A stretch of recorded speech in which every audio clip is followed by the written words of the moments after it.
Mrs. England we're talking about after all. The country that gives people a second chance. So let's give Nigel a second chance. Let's see what he can come up with now. He has to come up with the goods. He has to come up with the goods. He can't turn his back on these rapes. He can't turn his back on Tommy Robinson. He can't do that. That's out of the question. What does he think he's doing? He's just siding with Starmer. No. He has to get on his hind legs and start doing something. No.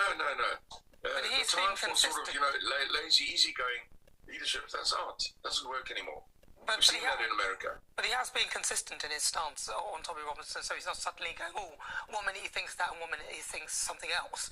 And that is, again, something that he's not flip-flopping, he's staying with what he thinks. But what do you think, though, in terms of your son Elon getting involved in British politics, why do you think that he seemed so active and getting so involved in it? A lot of people Elon, my son. Yeah, why did he get so involved? In reality, in life, once you get your bread and butter existence behind you, in other words, once you get to a point where you don't have to go to work every day and fix electrical fittings or plumbing or whatever it is you do, and you get to the point where you're actually free to think, then you get to the part of life that is the most important part of life.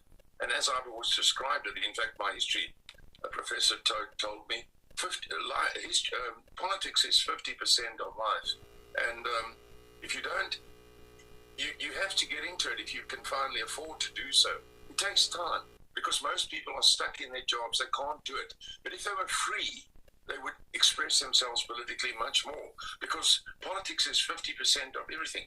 Now we have Elon, who's in a position finally after so many years to actually express himself politically, which he hasn't been able to do for all his life because he's been so busy trying to basically, you might say, earn a living, believe it or not.